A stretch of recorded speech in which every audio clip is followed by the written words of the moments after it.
Okay, well, welcome everyone. We'll get going. I thought I'd just put on a quick thing from your website that just explains who you are, Woody, for any new viewers here. So I've been probably listening and getting intelligence from Woody Brock. Oh my goodness, I think since 1991 at a very, very previous firm. And Woody, you've been great as ever. Just quickly here, you earned your BA, your MBA, and your MS, Master of Science from Harvard University, and your MA and PhD from Princeton University. And it's really your background's in mathematical economics and political philosophy. So those are two great areas to try to understand what's going on in the world right now, economically and politically speaking.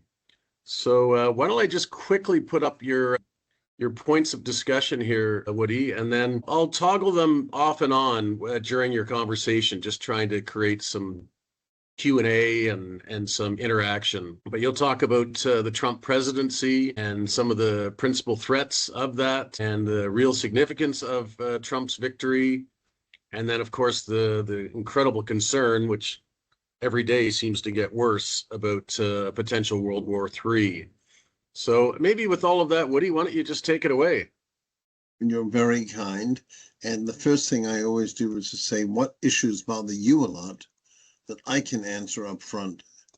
And if I don't know any answers, I'll be the first to say so. I mean, is there anything you're particularly worried about? It is, after all, Canada.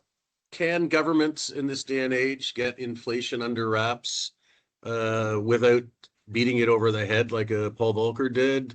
That'd be one question. Yeah, inflation's our biggest concern, and then tariffs and trade wars and all of those things. I'm sure you'll talk about, but every day they get more real, and it's the great unknown right now. And almost wish it was January 21st in 2025, and the market was already at it. But everybody's just guessing right now. So those are a couple areas. I think that the first thing you should do is remember my view that analyzing the markets has really little to do with analyzing the economy these days.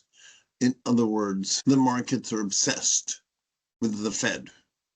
And 3 years ago, the Fed, as you know, steeply raised interest rates in a very short time by 530 basis points. You remember that huge rate because of the inflation that had surged. Everyone, including the Fed governors, assumed that would cause a recession of some magnitude. I dissented and wrote that there would be no recession at all.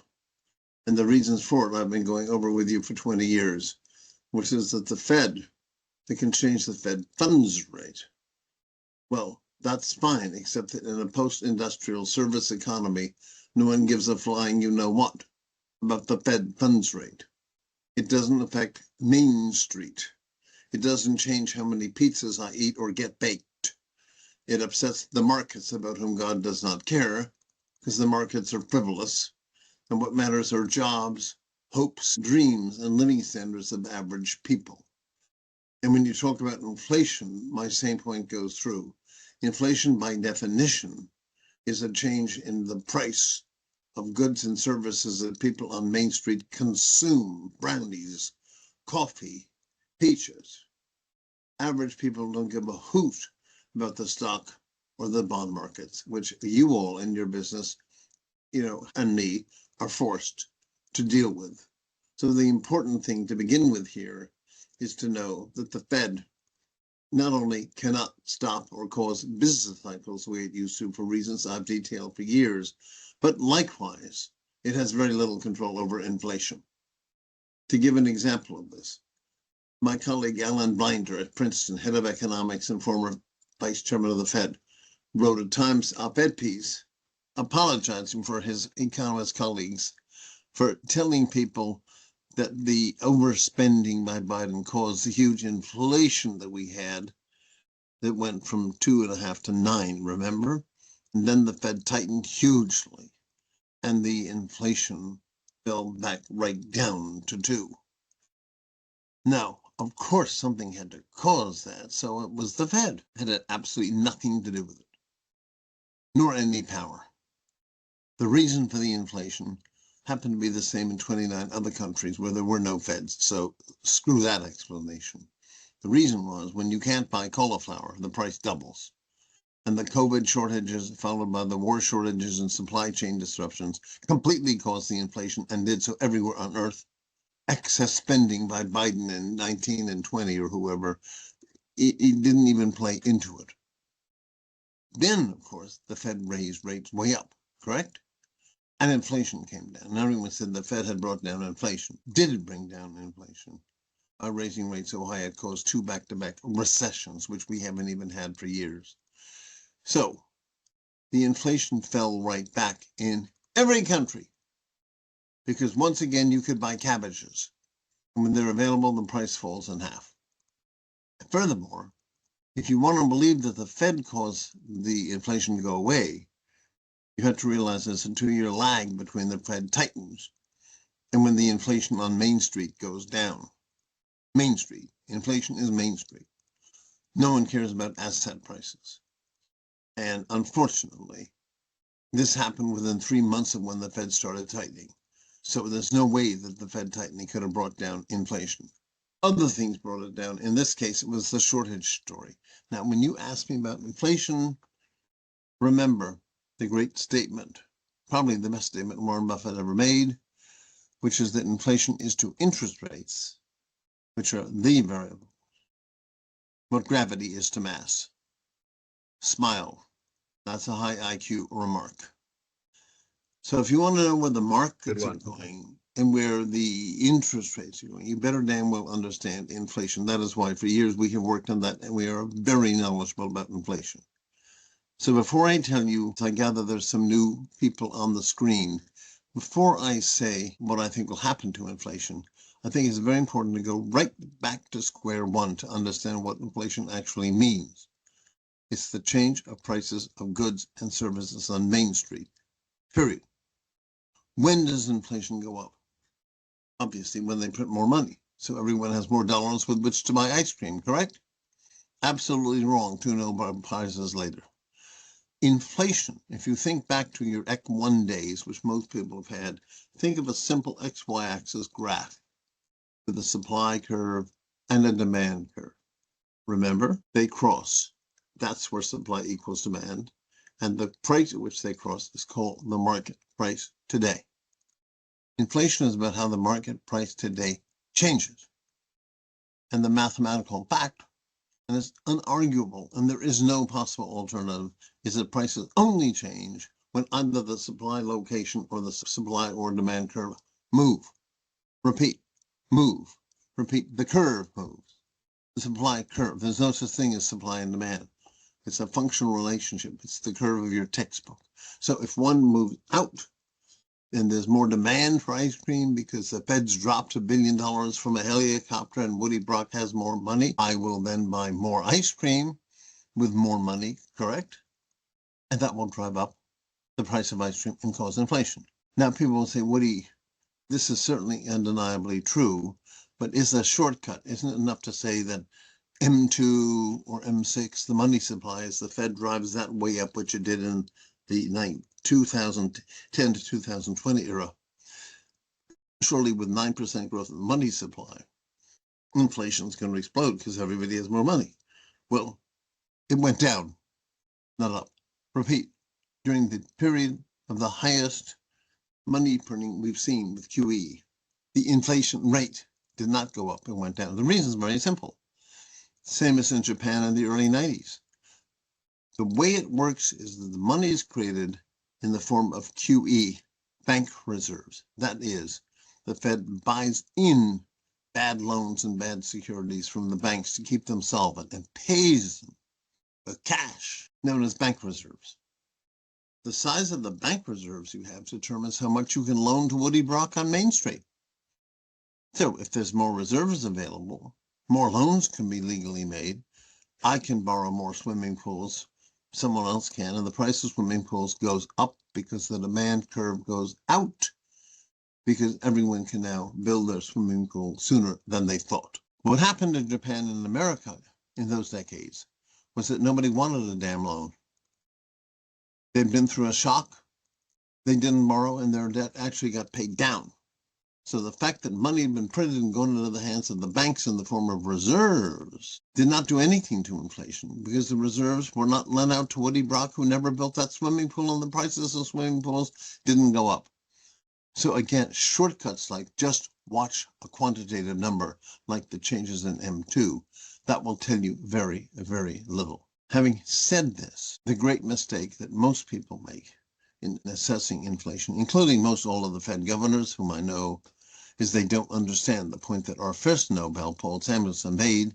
Only shifts in the location of the supply and the demand curve called prices to go up or down.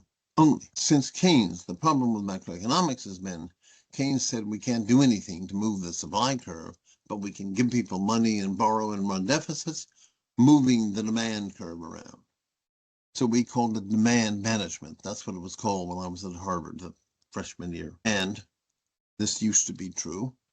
But the problem is, with the rise of the digital revolution and the fact that as in 1900, the revolution caused the cost of making things to go way down. Just think of the disinflation caused by Zoom. When you have a technological revolution, and we had one starting in 1980 for 40 years and still going on, it becomes cheaper and cheaper and cheaper for John Deere to make tractors. And the price does what? When it's cheaper to make something, with competition, the price keeps falling. So technology has played the fundamental role, not the Fed, in keeping a lid on inflation, and that will continue. And these are not vague statements by Woody Brock. These are deep theorems in economics. You can't argue against what I just said. So, in the past 20 years, 30 years, 41 since Volcker saw 15% inflation in my country and raised rates to 20, and as you said, busted inflation. He didn't bring down inflation. He raised rates so high it caused everyone to be fired, big recessions, less buying power, so no one could afford ice cream, and inflation fell because of the impact of his very high rates on investment spending in the economy. New plants were canceled, new steel plants. In today's services economy, 44 years later, there are no plants anymore. A plant means you add a garage to Bill Gates's garage. We are now a consumer economy. 82% of GDP is services, waiters, government workers, lawyers, Woody Brocks, this, that, the other thing. We do not care about the Fed funds rate at all. It is the markets that do. But you remember, you are asking me about what will the economy do. So I'm trying to make clear. Inflation is at the rate it was at on average for 100 years. People say, when are we going back to the new normal of 1%? Or when will the Fed funds rate be zero again? It never was. The whole thing's been wacky for 20 years, and we've lost sight of the whole thing. We are at the average of everything right this minute, and we are doing very well. There's absolutely no need for the Fed, other than the games it plays with the markets, to raise or lower rates whatsoever. It doesn't matter. Contrarily, Woody, are you saying interest rates don't matter? To the contrary, our economy, the opposite of Australia, is all about mortgages and borrowing long. Repeat, 10-year rates, 30-year rates. Home sales collapse, correct? If interest rates go up to 20 from 10%. Yes? So, now we have an interesting story. Who sets long-term rates? The Fed can only control the overnight rate of money. And the answer is my mother. Don't ever forget, the bonds the Treasury issues, the bonds General Electric issues, are bought by Jacob Rothschild in London, my mother, and the IBM Pension Fund. And the minute they see Washington misbehaving, it could be because of what Trump will do, or it could be because we're not dealing with our debt problem and we're just going broke. Finally, the foreign investors and the other people like my mother say, we'll Mr. Government, we'll go on funding your deficits. We want a 3% risk premium. Now we want a 6% risk premium. In Greece, it went to a 90% risk premium. So we determine what long-term rates will be by the law of supply and demand applied to the bond market. And the Fed can't do anything about the long rate, but that is what determines housing levels and all sorts of things. So this is just a brief review. Now, when you look at inflation in the last 30 years, as you know, it went down very nicely. Labor costs dropped. So once again, we've been through this wonderful period of disinflation, right through to 2021. And I've given you the 3 reasons why.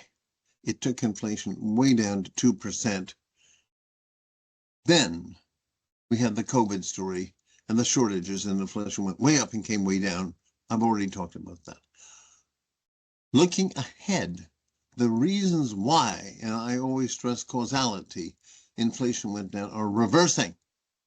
Wages are going up, unions are forming again, Chinese workers are not allowed to make things. Labor will push up the inflation rate. B, government deficits in my country average 1% of GDP for 50 years. Last year, the markets, especially the bond market, sold off when it turned out that in peacetime with full employment, our deficit was 7% of GDP. This is scandalous and unprecedented. Scandalous. This is going to grow. There's absolutely no more ability to control spending after what Biden has done, and the American taxpayer will neither be taxed to pay for these new benefits everyone gets, nor will they stand the benefits being cut back. As Bill Clinton said, the welfare state is a contradiction. We're spoiled, rotten, middle-class people, demand more and more child care and benefits, and won't pay for any of it. So the solution is very simple. Screw the children through the wall. Leave them with staggering debt unheard of to service every year and lower standards of living. That's what we've done. So when you look at inflation, quantum computing, AI, other stuff, I think technology will continue to keep somewhat of a lid on it. Mathematically, what I'm saying is it will continue to push the supply curve outward, which when that happens, prices go down. But the labor markets will be more inflationary. The fact that no one has children will make this much worse over time, as the old people refuse to die and there's no one to mow my lawn. There are no children. This is a huge change in the whole Western world. And finally, government deficits and excess spending by government who refuses to tax people to pay for it, just as they did in the Vietnam War. It caused inflation to triple. That can happen. I see inflation right now sort of moving away from its 40-year trend down for the 3 reasons I gave you, to moving back up. But the technological revolution will keep a lid on it by offsetting things like higher wages, as will robots that can replace people. Okay, so we see the Fed for now keeping rates about the way they are. We see inflation being, we never thought it would end up at 2. We always said 3, 3.5, and that's just what's happening. And it could go up over time in this country. The bull market of the last 43 years since 81, when the Dow or the other index went from 850 to 42,000, is explainable only by 2 reasons, and a bubble is not one of them. First, markets do well when interest rates drop. In that period, rates went from 16 to 1%, okay, the biggest drop in history. That's been great for the long-term stock market. Number 2, my friend Mordecai Kurtz's book at Stanford that I've talked about a lot in my papers. You had monopoly profits with Amazon and Microsoft and these people 10 times greater than ever before in history. Staggering increase in profits. The market likes that, correct?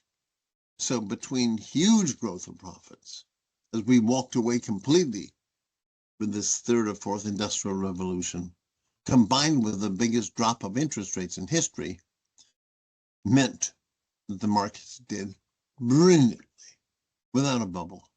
Now, certain tech companies, of course, have bubbles. But when you get into something like Amazon, which I wouldn't buy because the PE was 60, well, I lost my shirt. It should have been 150. I had no idea it would conquer the world. So that's the end of the answer to your question. We see long-term rates slowly going up. The world becomes impatient with our misbehavior and refusal to deal with our debt, which is huge. We see labor getting a bigger share. We see the share going to capital as opposed to labor going back down to where it normally used to be. And so the great drop in inflation causing the great drop in interest rates, which partly caused the great rise in the markets, is over for 50 years. You won't see it again. This means active management will be the main way that people can try to, quote, beat the market. Well, I just index in the last 40 years because I don't invest strategically. And indexing took the market from 80 in 1981 to 42,000. So those are better returns from indexing than anybody could have conceived or dreamed of. Unlike the 20-year period before that of the OPEC and Vietnam War and OPEC prices, where my father in 20 years of retirement lost half his money in the index.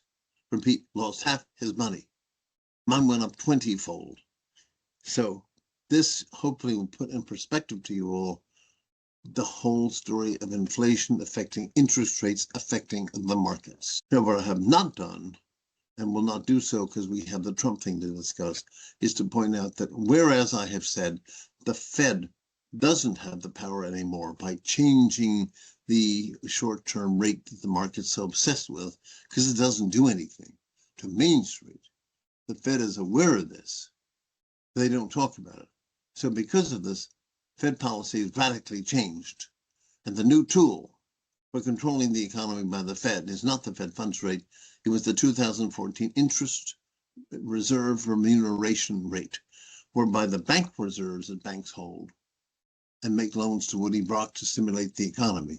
The Fed can say in October, the economy is pretty hot. We want to slow it down. Banks, we don't want you to loan so much. So we will pay you 3% on all your reserves. If you sit on your reserves, swivel in your chairs, and don't make loans.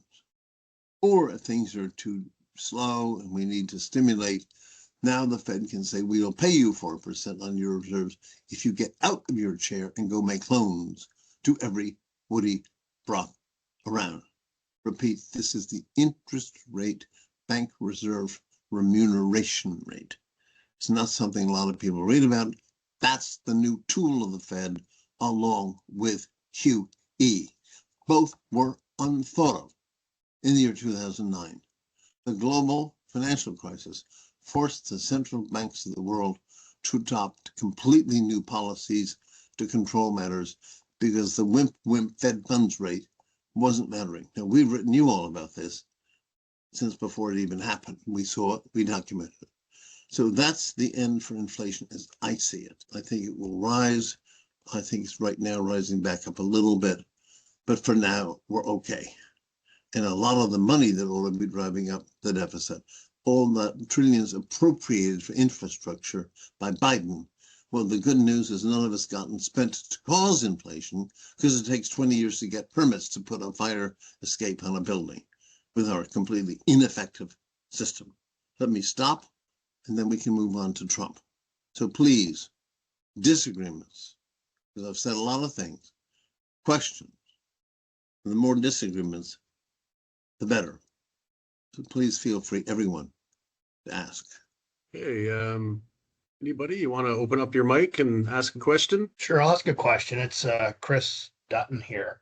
Thanks. So what you mentioned that you don't think the Fed raising interest rates has an impact on the economy. I would argue that it does, that it actually really has a big negative impact on the lower end of the economy. People that need to borrow for car leases, it really impacts small businesses with their lines of credit. And that's maybe what I think happens is that the economy might sort of separate. The rich do well, they get higher interest rate payments, but the low income people that are renters that don't own a house can really suffer when short-term interest rates rise, which maybe explains why Trump was reelected. Does that make any sense? Like how the short-term rate rising, actually, the overall economy may do well because of the high end, but the low end consumer can really suffer. The point you're making is absolutely correct. I'm not saying there's no impact, but I'm saying it's less because the options open to how much interest rates they actually pay after the Fed makes its move is much more flexible and broad than ever before. Do not forget the bank interest rates of Bank of America and the other members of the Federal Reserve System now only make little Woody Brock 35% of the loans. The rest of them are made by Henry Kravis and private equity. It's a huge change going on. The banking system is just transforming, and they can make it possible for me to get through a short-term recession.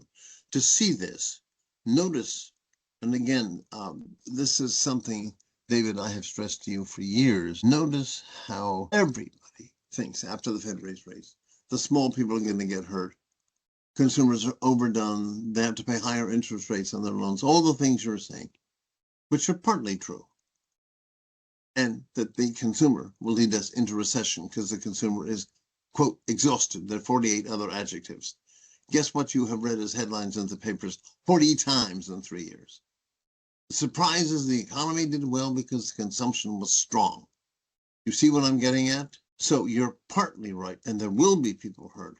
But the ways of getting around it and going on spending consumption, and I don't mean by the rich, are pretty impressive. All I'm saying is that overall, the impact of the funds rate per se is much less than it used to be, which the Fed has basically admitted, having to introduce both QE and the reserve rate remuneration. That's my best answer, but you're certainly partly correct. Yeah, no, I don't disagree with what you're saying. So that that's makes sense. Yeah. Others. The more the disagreements, the better. If you don't ask me and don't disagree, I'll play the terrible trick of asking you to answer mathematical questions. And then we'll see people rushing out of the room. Okay, so what else? Anything else? These are big topics. I've had to go fast. Well, here's a Trump question that was part of your 4-1s. Woody's thoughts on how deep tariffs will be in the Trump presidency and its impact on global trade. I'm sorry, how deep terrorists will be in the tariffs will be TARIS. Yes, we're coming to that in one second. Okay. So is it all right if we just move on to the whole Trump thing? Because this involves World War III and it involves the correct question that you just answered, that you just asked. I'm writing a memo, you'll get it next week, on this whole, what is the meaning of the Trump thing? And I think it's very important to divide your thoughts 2 different ways. First, what will the Trump victory mean for domestic policy and for the domestic economy in America? Second, and really quite a different thing, is what happens having Trump when you're on the process, per the Nobel Prize of Reinhard Selten, the probability of world war is going from 2 to 9%. I have also written about. So these are really very different topics. My personal fear is that Trump is really terrible to be in charge when we need the global alliance like we needed NATO 70 years ago to stop the thugs from beating us up as we morph into, well, we morph from a series of regional wars like the Philippines and China, Russia, the Middle East, into a global version of that when things get very risky. That's quite separate from what most people are talking about. So let me just start off talking about the basic domestic story. When Vice President Harris took up the nomination, she very wisely followed the advice of my friend, former President Clinton, who told her, and he is the high IQ president since Roosevelt, period. He told her, do not forget that to win the country, you have to know that 3/4 of Americans are middle of the road and centrist and non-ideological. They don't want to hear this crap about trisexuality. They don't want to be reading about women and men's sports. They're basic. They want the potholes to go, the test scores in schools to go up, and inflation to stay moderate. Okay? She did that. She had been, until then, somebody with nothing but progressives behind her. She then reached out to the center. Now she lost, but it helped a lot that she abandoned these, frankly, somewhat loony woke policies and became more centrist. And she said it worked. Trump had a chance to tell the world that he was going to abandon his craziness and reach out and try to unify by picking cabinet members that were competent, rational, and that represented different points of view, not just right wing. Whereas she did a good job, he failed totally and has appointed complete whack jobs that are regionally incompetent. I mean, Robert Kennedy is a complete idiot who knows anything, and he's against viruses, virus vaccines. I could go on and on. And the idea of putting a convicted criminal in as attorney general, every appointment has been an offense and a shove in the face of people who like normal, moderate policies like me and like most Americans. So he's failed in that regard. Now, what damage could he do? He can make life hell for all the bureaucrats that are in the administrative departments, the State Department, Commerce, They can make your life. People quit. You won't be able to get passports. It'll take another year to get a passport. And all kinds of stuff can happen. And probably will. But can he push through his signature policies? As you asked, high tariffs, deporting 11 million people. And what was the third one? Tax cuts. Okay. Note here the irony. The irony, he was elected because of the dislike of the American people of one variable more than any other. Inflation. The very policies he's pursuing are inflationary by definition. So there'll be a huge problem here. He won't be able to do what he said without causing the inflation that will get the next Congress 23 months from now voted out, replaced with all Democrats. He will have been seen to be a fraud. So his objective of being the low inflation president will have been torpedoed by his own wacky tariffs alone in 4 different ways cause inflation and lower productivity. They're idiotic.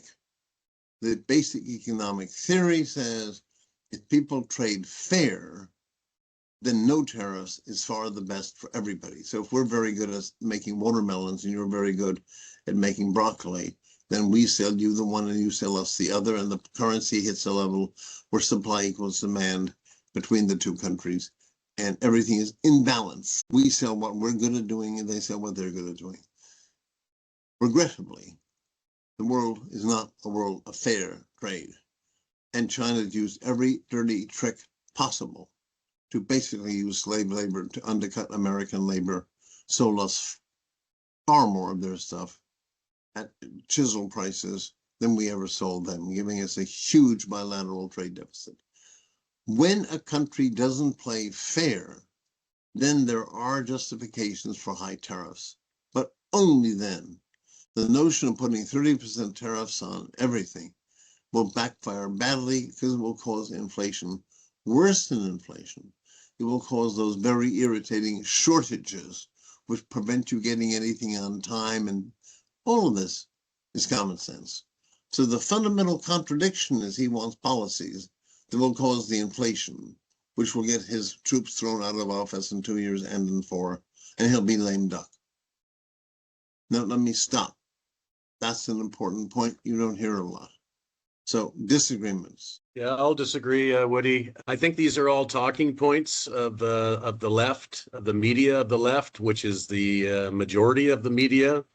I think when you start listening to more podcasts, which tend to be more right-leaning, and they're not just like one person speaking to 20 people like us today, you're getting like hundreds of thousands of people's opinions built in there, like Joe Rogan, etc. And then, of course, the Fox News, which we all know is very right-leaning. They try to be somewhat centrist. I would disagree with some of your statements.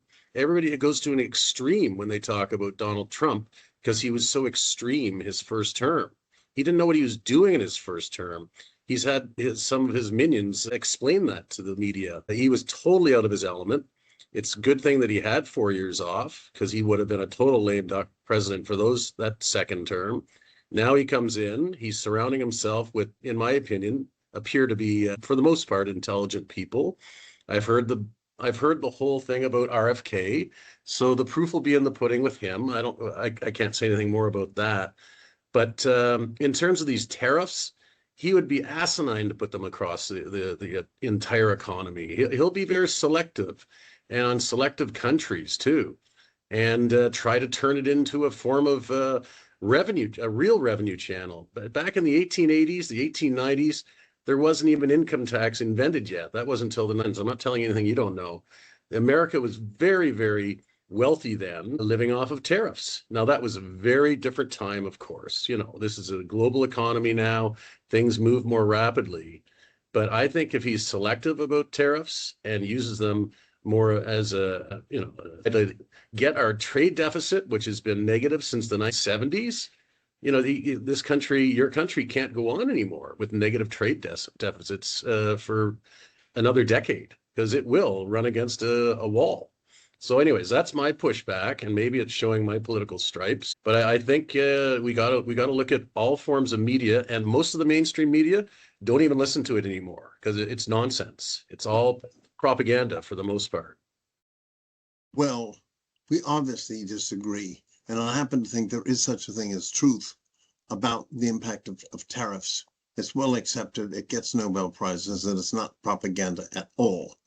And furthermore, to put criminals in charge of the Defense Department, the Attorney General, the selections have been by and large terrible. Let me repeat, it's not politics at all, and it has zero to do with podcasts and the media.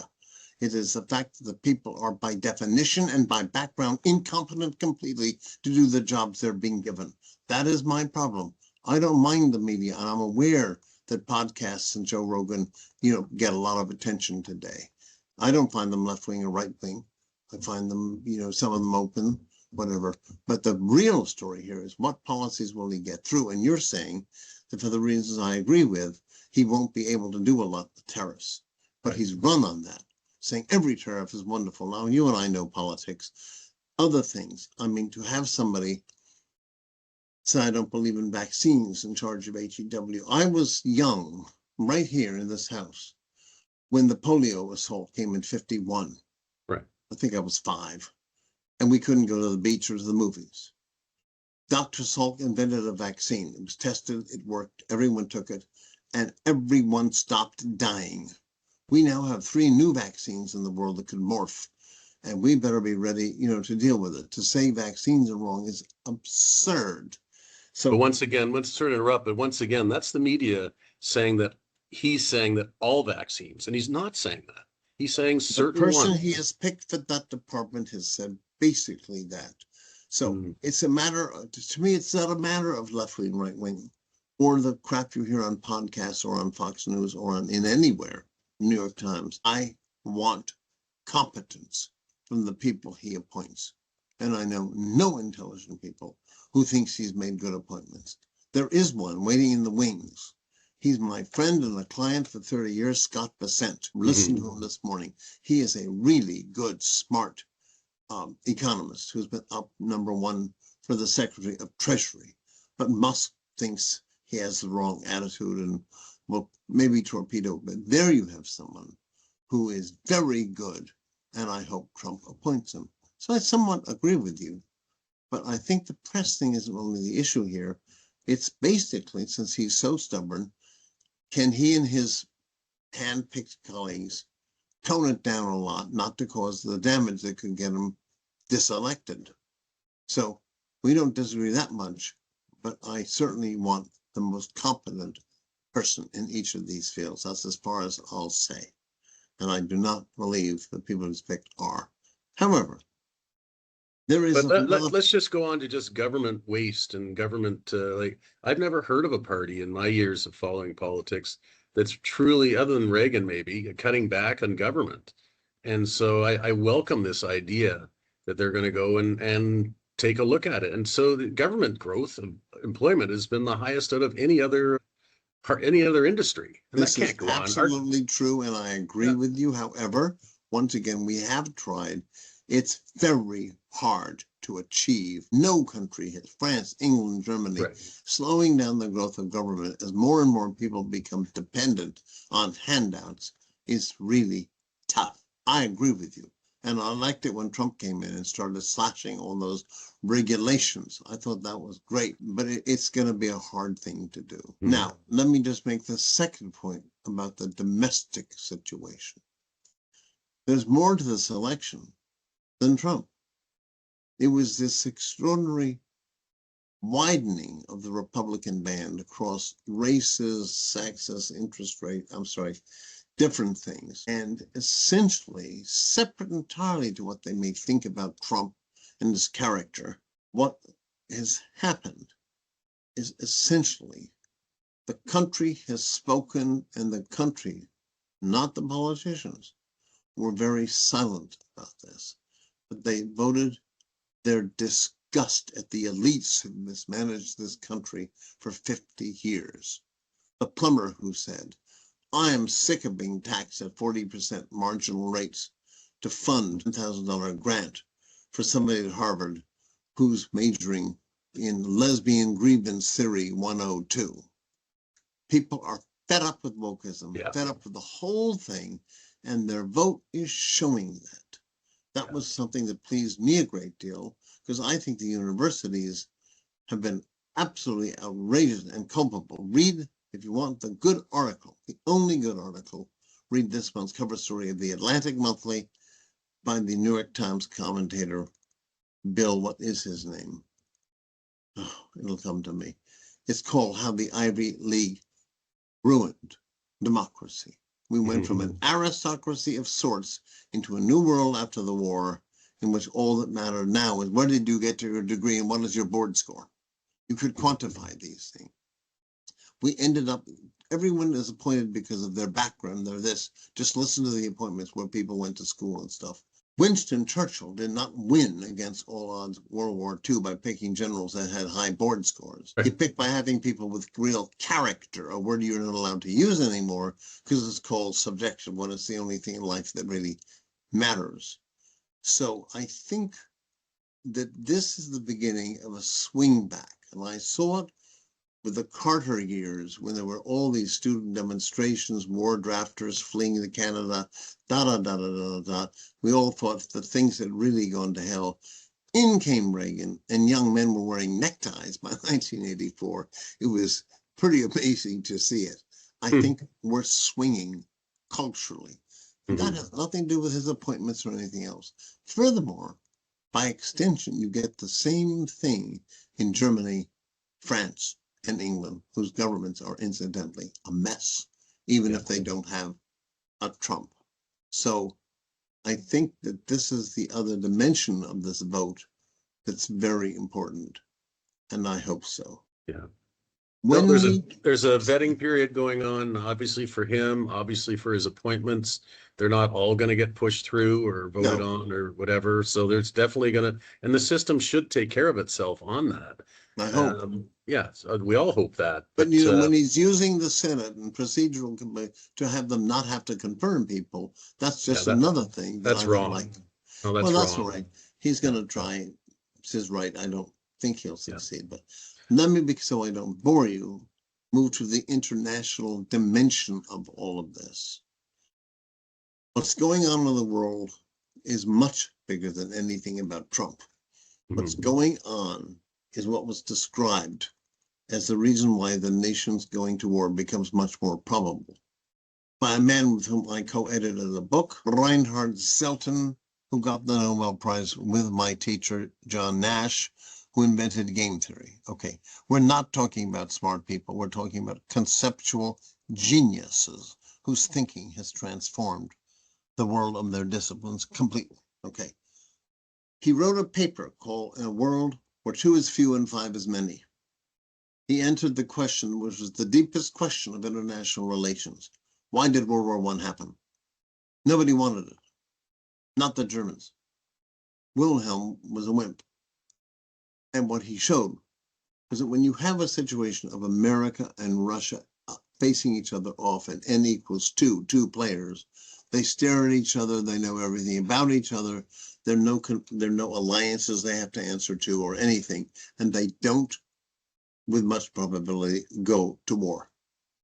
But when you have the beginning of World War I, you have five major players, the empires of Austro-Hungary, France, England, Russia, and Prussia. Then, you know the old story about how many ways you can seat 10 people at a dinner table. I mean, it's something like 100 million. Once you have Austro-Hungary be able to switch sides from Russia to join with England and the whole thing's become very, very confusing.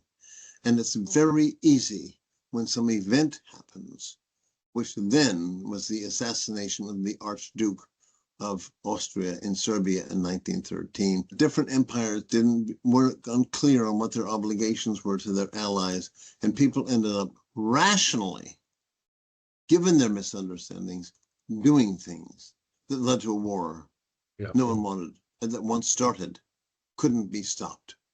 And the fear today I have, and it's his logic, is that we move from more isolated regional incidents that don't affect the stock market at all. The announcement that China wants to take over the Philippines and in 2 years Taiwan, the markets don't even notice. They're used to that. And they're used to the Middle East being trouble. And there's Putin over there. And the markets don't respond. They just marches to 42,000. Unfortunately, an event happened like Serbia 3 weeks ago, where Iran and Israel, the two main powers, bomb each other outright without the use of surrogates. This is very, very frightening because they each are backed by Russia, China, and the US. And so the whole thing becomes less regional and a more of a global risk. Now, in a world like this, and it is very high risk, I mean, just look at the ambition of the Russians and the Chinese. In such a world, there's only one way for us to defend ourselves. And I wrote about that also. And so I'll just summarize it very briefly. When Russia came in and had been our partner in World War II and took over, and after the war, it went into Eastern Europe and seized 14 countries and brutally communized them.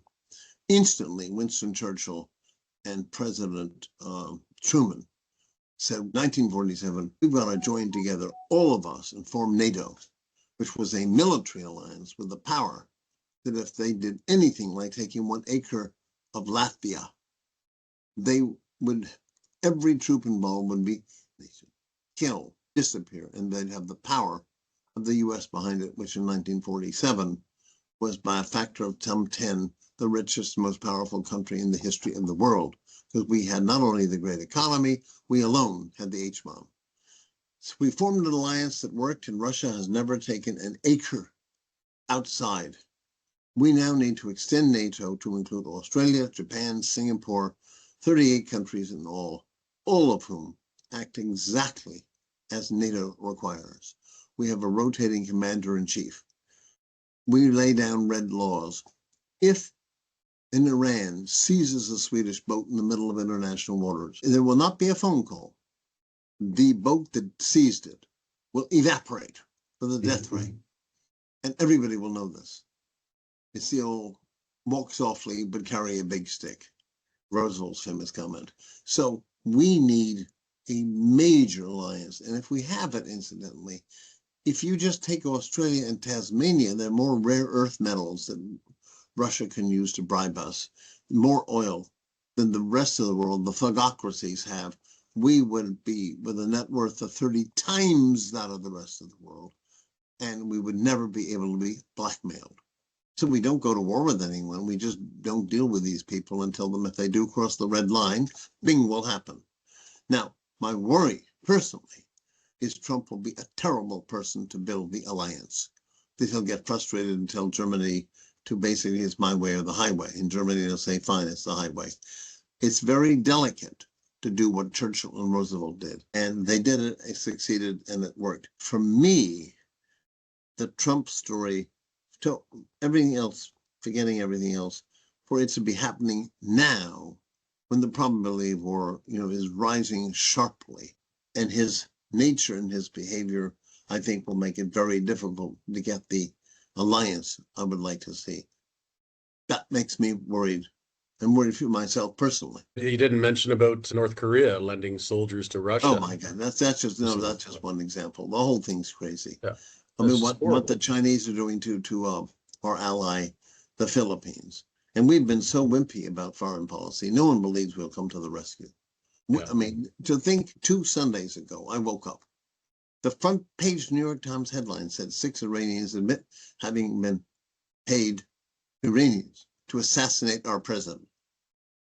You know, Ronald Reagan would have said, fine, the cost to you of that, 5 of your military bases within 20 minutes. Not a word was made by the government. Not a word was said about this being bad. So people just think we're a pushover. And one good thing about Trump is he won't be pushed over.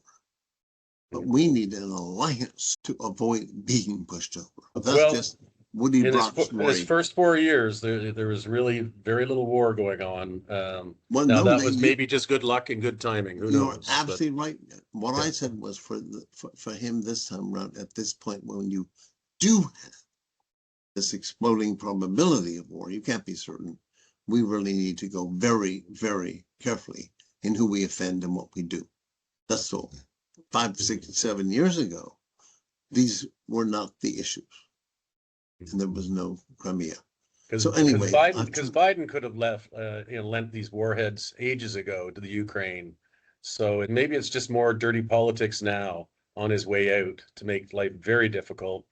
But one podcast I listened to say, it's when things get their worst that things can get solved, and maybe that's what's also being forced here. There is that hope, but I'm just worried about this concept, radical concept, known in the textbooks as a mistakes equilibrium, where people act rationally on false information, which is very easy to have in a time of nowadays crisis. Especially. Yeah. And it worries me because he showed how serious that is. Anyway, I have been boring for long enough. Other disagreements, questions from any of you about this or other topics?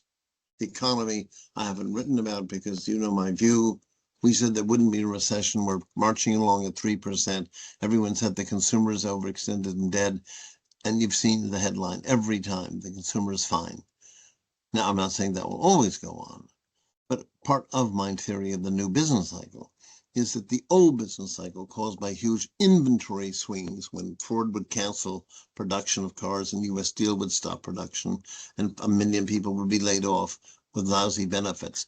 You better believe that hurt and caused recessions. But today it'll be some exogenous thing like the housing shock when all these people borrowed with no income and no assets, or a COVID. We call them exogenous, meaning outside shocks. These will continue to bang us and hit us. And that is why the Feds of the world after 2010 becomes so extremely ready to buffer people from shocks, whether it's running huge deficits to keep them happening or doing crazy things to interest rates. It's a real change. So what about with Trump potentially controlling both the House and the Senate and, of course, the Supreme Court? What about the debt ceiling? Like, is the debt ceiling just going to be another joke that will just get lifted yet again? There is no debt ceiling. They'll raise it forever. Because if you don't, you have to do things to get it, as Clinton said, get you voted out of office, not next election, but the next morning. You have to tamper with Social Security, and the democratic system won't allow pain to the consumer. So they'll have to raise the debt ceiling. It's rising at 30 trillion a year or something. I don't know.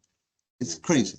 But so far, as you point out, the world has been prepared to buy our paper.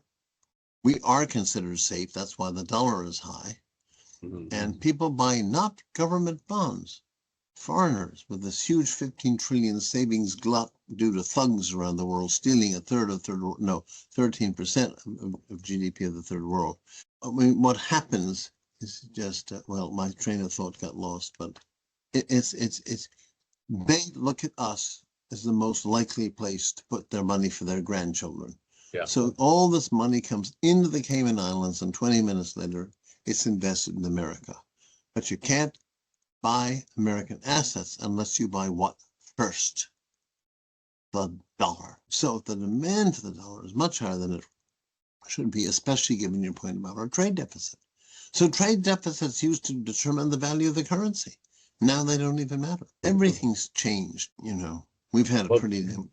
Sorry, I hate going on a bit about Trump again, but back in 2016 when he was running and not knowing what he was doing, but he was just, taking advantage of the media, and people were ticked off back then and wanted change. But one thing he kept saying over and over is the Chinese were manipulating their currency down. Why can't the U.S. dollar be somehow manipulated down? Well, surprise, surprise. You see, in 2017 when he was in power, I forgot the numbers. I think it went from like 105 down to like 83, so significantly down. Do you think that could happen again, or how is he able to do that, And you're using the word he. The problem with what you're or saying the is system that he was in charge of global, no, it's the thing to forget about, to never forget about currencies, as I've told you, is there is no dollar. Mhm. The word has no meaning. It's only defined binarily as dollar yen, dollar this, dollar Deutschmark. And so the notion that the American he can somehow manipulate the dollar, those efforts usually fail. And the currencies rise and fall for good fundamental reasons, like they have higher interest rates to attract investment, or country goes to hell and they want a high risk premium. So there's not much power. It's what I was saying about the long-term interest rate. There's no magic wand where you can say it's too high, let's drop it 10%. The only thing where you can do that is the Fed funds rate, the overnight rate for money. All right.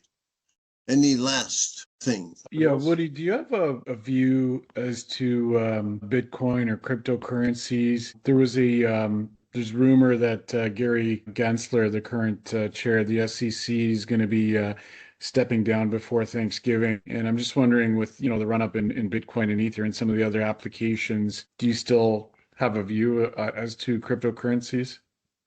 I have a strong view. I don't know what the hell they are. I've never found anyone that can explain why we need them. I can't pay for dinner tonight with them. They have a tendency to go up, as you're saying, and we forget. Do you know how much Bitcoin's dropped 6 times?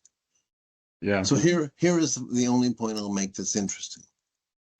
A currency, to be a currency, has to have 2 properties. A, you have to be able to use it to transact. Now, you can pay for a $50 million Van Gogh with cryptocurrency, but you can't pay for dinner yet in the restaurant. But the second property currency must have is the people living in a country hold that currency and retire on it. Retire. Suppose I put all my money into crypto, and then the day I come to retire, my dollar value of crypto falls in half because crypto falls 50%. That's the problem. The problem is it doesn't have the property of stability that a currency has to be a store of value. Now, I'm not saying anything's perfect when it comes to stability, but that is a problem, particularly because it happens to be an asset prone to speculative bubbles, correct? The Right. dollar isn't. The dollar is a big fat bore, but at least I know I won't have to eat cat food souffle if the dollar. So my answer is it's a fascinating thing. It's a huge industry, crypto. But for years we've been told how we had to have it. But as some very good article reason put it, the reasons aren't that persuasive. Will it replace the dollar? Absolutely no way. And the reason is the same as the reason that people get wrong when they wonder why the dollar has 58% of the world currency reserves, correct? Now, we were 53% of GDP of the world after the war. So you could understand the US was the reserve currency of other governments by choice. Now people say, look at China, it's about as big as we are. Why shouldn't there be, 30% there and 30% in America? The reason's very important to understand. Reserve currencies and where central bankers put their money is determined by middle-class, risk-averse bureaucrats who want to cover their butt and play it safe, okay? They buy Switzerland and America because they know that whatever happens, quote, they'll still be around. China, its record, its currency manipulation, as you spoke of it, China, people don't trust at all. No. So China has something like 1.9% of world reserve currencies, and we're still up there at 52, even though as a share of GDP, we've dropped from 53 to 18 for the world. So, it's just like to take another statistic.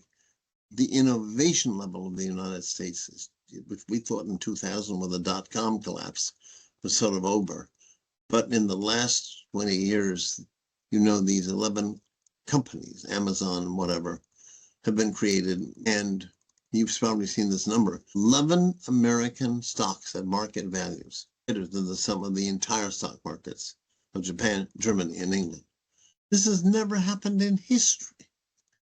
So my point then is people are going to continue, I think, to put money into America, not because it's great, but as Dick Cooper taught me at Harvard, when you talk about a currency, you're talking about picking the least rotten apple in the barrel. Yeah, that's great, Woody. I think final statement or comment, and you can reply, is when you see people like Warren Buffett, who's got roughly a third of his portfolio in short-term treasuries now for Berkshire Yes. Hathaway. They talk about 325 billion in cash. Well, it's $1 trillion business now, so roughly a third is in cash. He's preparing for a storm. No one knows the timing of things, but do you have any expectations of when what could trigger and cause him to have that buying power going to work?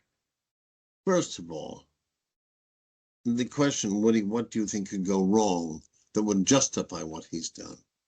And my main worry would be some kind of an expansion of war, causing shortages and problems for the economy. That would be my worry. In his case, he has the age and the long run perspective, as I tried to write for you all for years, that the stock market, the average, went from 870 in 1981 to 42,000.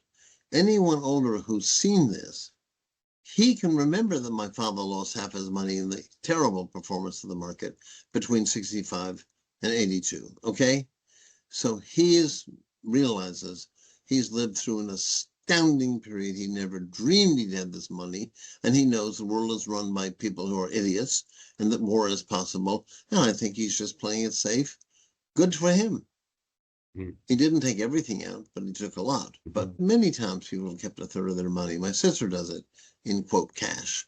So, but do I think he knows something I don't know? But what in the future is going to bring us down? I do not believe he knows that. I believe no one knows that. It will be a, quote, mistakes equilibrium type of thing that catches us off guard, and things then start happening so fast we don't even know how to respond. I like that. A mistakes equilibrium. That was the Nobel Prize for Selton, this man.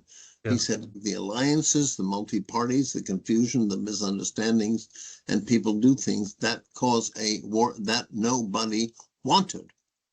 That's a deep thought. Because we like to say rational people would never go to war. Quite to the contrary. Yeah. Okay, Woody, thanks a lot for your time, and great as always. Thanks a lot for this, and we'll keep in touch. Thank you.